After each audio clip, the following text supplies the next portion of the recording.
In the early 1800s, the most powerful naval force in Asia wasn't an imperial navy. It was a pirate confederation commanded by a woman who began her life as a prostitute. To understand how she built her empire, you must first understand the world that built her. To understand Shi Yang, the woman who would one day be known as Zheng Yi Sao, you have to look at the pressure cooker she emerged from, the city of Canton, known today as Guangzhou. This city, nestled at the mouth of the Pearl River, was the financial artery of the Qing Empire and arguably the most globally important port in the world. Imagine a city exploding with wealth, but rigidly contained. This was the era of the Canton system, established by the Qing dynasty. For over a century, if you were a European merchant, British, Dutch, French, American, you could only conduct business in one tiny district of Canton, known as the 13 Factories. This was a bizarre, contained environment. On one side, you had foreign super merchants moving astronomical amounts of silver, silk, tea, and porcelain. These traders were confined to their luxurious, heavily guarded compounds, but their money flowed everywhere, creating colossal wealth for the small number of Chinese merchants known as the Kohong, who were licensed to deal with them. But step just outside the factory walls, or look past the gilded mansions, and the contrast was stunningly brutal. The vast majority of the Cantonese population lived in grinding poverty. Many were farmers forced off their land, or boat people, living their entire lives on small sampans, tiny boats, in the crowded, sewage-choked delta. The only thing flowing faster than money in Canton was desperation. It was into this volatile, vibrant, and utterly transactional world that Shi Yang was born, sometime around 1775. The flower boats, or hachuan, were floating pleasure barges moored on the Pearl River. They were far more than simple brothels. They were the centers of elite entertainment. The women on these boats existed in a harsh social hierarchy. They had no legal standing and few rights. But to survive, especially at the high end, required a level of social intelligence that Shi Yang quickly mastered. She wasn't just selling a service, she was gathering information. She learned how to read men, how to negotiate, how to manage books, and how to command a room filled with powerful men. These skills were her survival mechanism, and they would become the foundational tools of her pirate empire. The environment that birthed this unique blend of desperation and opportunity was a direct result of imperial policy.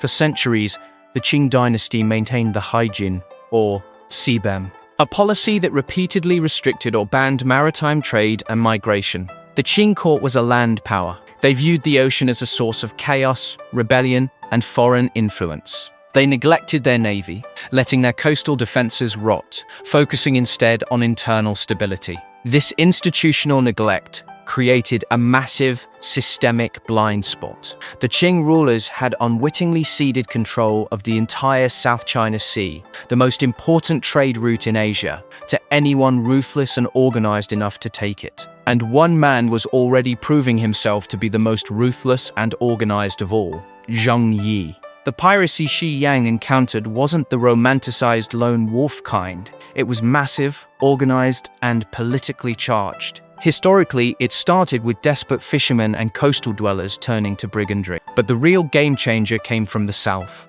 specifically from the Tay Son rebellion in Vietnam. In the late 18th century, a massive civil war engulfed Vietnam. The Tay Son rebels needed naval muscle, and they didn't care where it came from. They began actively recruiting Chinese pirates, giving them official titles and granting them safe harbors in Vietnamese ports. This provided Chinese fleets with two things they desperately needed: political legitimacy on paper, at least, and a secure place to refit, recruit, and sell their stolen goods, far from the reach of the crumbling Qing navy. This is where Zheng Yi enters the story. Zheng Yi was born in the 1760s, a pirate from a long line of them, but he was a visionary. He saw that the various pirate groups of the Pearl River Delta, which spoke different dialects, fought over turf, and were mostly ineffective against large, well-defended merchant convoys, were wasting their potential. He didn't just want to raid, he wanted to control the entire system. In 1801, Zheng Yi pulled off a stroke of political genius.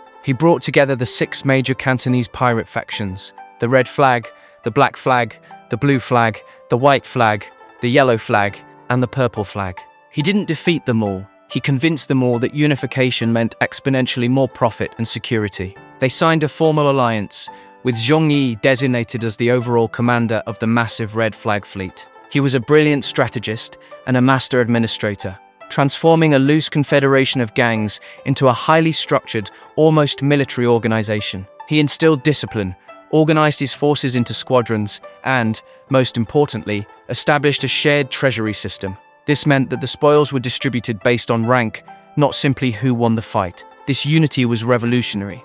Within a few short years, the Red Flag Fleet became an untouchable, multicolored empire of the sea, numbering up to 600 large junks and tens of thousands of men. They were far better organized, better equipped, and more disciplined than the pitiful navy the Qing government could muster. Zheng Yi's name struck terror into the hearts of any merchant sailing the South China Sea. This empire needed a consort, it needed a partner in power, and that's what brought Zheng Yi to the flower boats of Canton and face-to-face with Shi Yang. Legend says Zheng Yi was so captivated by her beauty, he had her abducted and forcibly married. It's a great story. The pirate king steals the beautiful courtesan, but the truth is likely far more complex, calculated, and interesting. Historians suggest Shi Yang's reputation preceded her. She wasn't just a pretty face, she was known to be sharp-witted, intelligent, and a phenomenal financial administrator. She ran a business that dealt in complex logistics,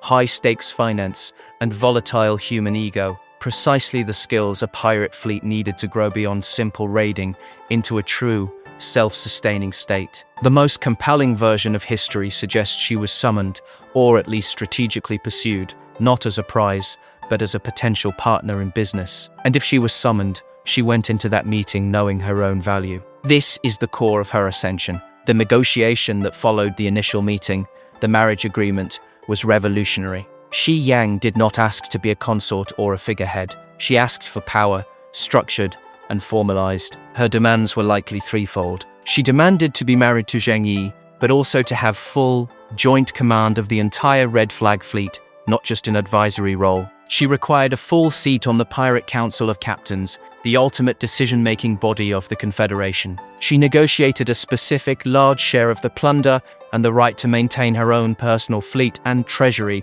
within the greater Confederation. Why was this revolutionary? Because it was a demand for structural change. She wasn't asking for influence through her husband, she was demanding institutional power in her own name. She wasn't just marrying a pirate, she was merging businesses. Zheng Yi, to his eternal credit, and as a testament to his ambition, recognized that the woman in front of him wasn't a distraction, she was the missing piece to his logistical and administrative puzzle. He agreed. Shi Yang had legally and ceremoniously become Zheng Yi Sao, which simply means the wife of Zheng Yi. Her early years with the fleet were not spent idly. She immediately brought the flower boat's administrative rigor to the Red Flag Fleet. We can tell her influence was massive because, under their joint command, the chaos of piracy began to coalesce into actual governance. She likely oversaw the development of financial administration as she brought accounting and auditing to the shared treasury, ensuring everyone was paid, reducing internal conflict, and improving morale. She formalized rules and reporting structures, making the massive fleet easier to manage and command from a central point. Strategic planning. The raids became more coordinated, targeting high-value shipping lanes and coastal settlements with brutal efficiency. Under their joint command, they became an economic and military powerhouse. They levied taxes on coastal villages, collected protection money from passing merchants, and even issued their own customs documents. By 1807, Shi Yang had risen from a flower boat to become the co-ruler of a pirate empire. She had power, wealth, and influence beyond imagination. They were the undisputed rulers of the South China Sea, but the sea that had given her everything was about to take it all away in an instant, leaving her alone and surrounded by enemies. In November 1807, while conducting operations in Vietnam, far from the central Pearl River Delta, Zheng Yi's vessel was caught in a sudden, brutal typhoon. Details are scarce, but the result was devastating and sudden. Zheng Yi drowned. He was only in his early 40s. There was no clear transition, no designated successor, and no time for a plan to be implemented. The Pirate Confederation, which had been a formidable naval superpower just hours before, instantly became a massive leaderless powder keg. It wasn't just the Red Flag's 20,000 pirates who were suddenly adrift, it was the entire Six-Flag Confederation. Zheng Yi had spent 6 years forcing rival Cantonese captains, leaders of the black, blue, white, yellow, and purple flags, to work together. These men were powerful, ambitious, and deeply suspicious of each other. They had only yielded to Zheng Yi's strategic genius and military might. With him gone, all those old rivalries resurfaced immediately. A bloody civil war within the Confederation was virtually guaranteed. The commanders, such as the heads of the black and yellow flags, saw a sudden, wide-open path to taking the ultimate command. The strongest pirate to seize control in the next few days would rule the South China Sea. And then there was Zheng Yi Sao, Shi Yang, the widow. She was a woman in a world of hardened men, a world where the only accepted authority was demonstrated on the battlefield. She was not of the pirate clans by blood. Her authority was entirely derived from her dead husband, and in that society a widow had no traditional power. In fact, many captains would have seen her as an obstacle, or a prize, to be dealt with quickly and forcefully. She had to command the loyalty of tens of thousands of hardened, ambitious, and superstitious pirates. She was surrounded by rivals who saw her as weak, unprotected, and ripe for overthrow. She knew that her every action would be judged not just on its wisdom, but on its strength. To hesitate was to invite chaos and certain death. She needed to move faster and think colder than any of her husband's rivals, and she knew exactly where to turn. The first and most critical hurdle for Zheng Yi Sao was securing the loyalty of her husband's heir apparent, Cheung Po Tsai, also known as Chang Pao. Cheung Po Tsai's life story was classic pirate legend. Born the son of a fisherman, he was abducted by Zheng Yi in 1798 as a teenager. Zheng Yi recognized the boy's intelligence, charisma, and natural military talent, and rather than enslaving him, he adopted him as his son and protege. By the time of Zheng Yi's death, Cheung Po Tsai was in his early 20s, already a feared warrior and a highly capable commander, leading a major squadron within the Red Flag fleet. Crucially, Cheung Po Tsai commanded the devotion of the rank-and-file sailors of the Red Flag.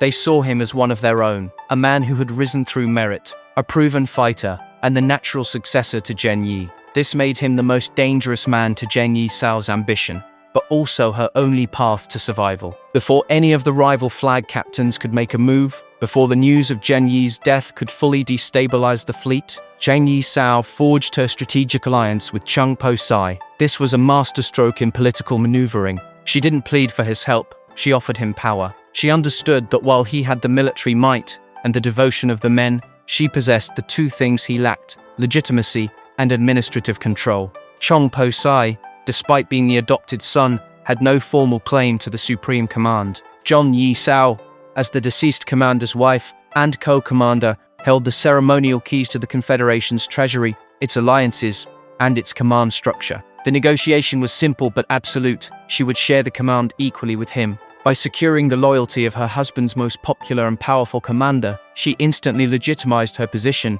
and co-opted her most dangerous potential rival. The nature of their relationship quickly deepened, evolving from a political necessity into a romantic union. Zheng Yi Sao formalized the pact by marrying Cheung Po Tsai. This marriage solidified her power base entirely. She was no longer just Zheng Yi's widow, she was the commander who secured the fleet's future and united it with its most capable military leader. She offered him her organizational genius, her strategic intellect, and the political legitimacy of the Red Flag banner. He offered her the military prowess, the loyalty of the vast majority of the fleet, and his physical protection. It was the perfect political, personal, and military partnership. Together, they now commanded the Red Flag fleet, and, by extension, the entire Confederation.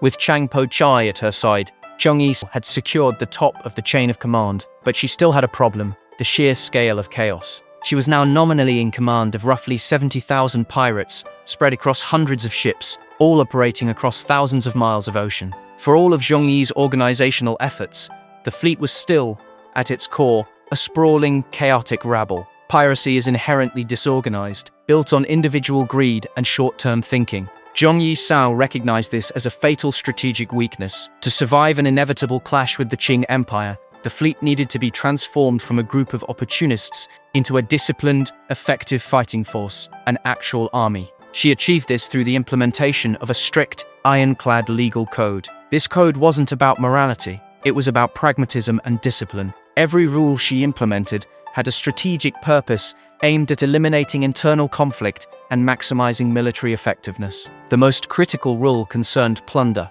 All plunder must be presented, 20% is taken, and placed in the fleet's common treasury. This rule was genius. It stopped infighting and, by taxing plunder, funded large-scale, long-term operations, transforming the fleet into a self-sustaining financial state. Other rules maintained the fleet's strategic position. Any pirate going ashore on his own authority shall have his ears perforated. For a second offense, he receives death. This stopped unauthorized raids that could provoke a major imperial response, ensuring every offensive was part of a unified strategy. The most revolutionary aspect involved the treatment of female captives. The assault of a female captive is punishable by death. This role served a clear strategic purpose: discipline and order. By formalizing laws against sexual violence, she ensured pirate captains focused on fighting, not infighting, thus maintaining the fleet's professionalism. With her fleet united behind the military strength of Cheung Po Tsai and fiercely disciplined by her iron code, Zheng Yi Sao was now the undisputed commander-in-chief. She had survived the immediate crisis, secured her leadership through political genius, and emerged as a more powerful and effective ruler than her husband ever was. She was no longer the pirate's widow, she was the pirate queen. Now, with the most disciplined naval force in Asia at her command, she turned her eyes toward the shore. The Qing Empire had ignored the pirates for too long. Now, they would learn to fear her. She wasn't just a pirate, she was an empress of the sea. By 1808, Zheng Yi Sao commanded a fleet of hundreds of junks, collected her own taxes, and had defeated the imperial navy so completely that the Qing dynasty was paralyzed. Now, the full might of an ancient empire, backed by Western guns, was coming for her. The greatest naval war in Asia was about to begin. After securing command and implementing the Iron Pirate Code, Zheng Yi Sao and Cheung Po Tsai entered their golden age. From 1808 to 1810, the Red Flag Fleet didn't just raid. It systematically waged war against the Qing Empire. Their power reached an unmatched height. She didn't just steal, she crippled the Qing economically, blockading the vital trading port of Guangzhou and disrupting the heavily taxed salt trade. They captured entire coastal towns, extracting tribute and supplies before sailing away untouched. This scale of operation meant she had evolved into a de facto ruler. She established a parallel government on the water, collecting tribute, essentially a tax system from coastal communities. These villages paid her in supplies and cash, receiving protection from both rival pirates and the Qing. Inevitably, the humiliated Qing Empire was forced to respond. The most famous defeat came when she crushed the Qing admiral Qui Lun. Qui Lun, tasked with exterminating the pirates, saw his fleet ambushed and destroyed in devastating engagements. Historical accounts describe battles of epic scale, with hundreds of ships clashing at once.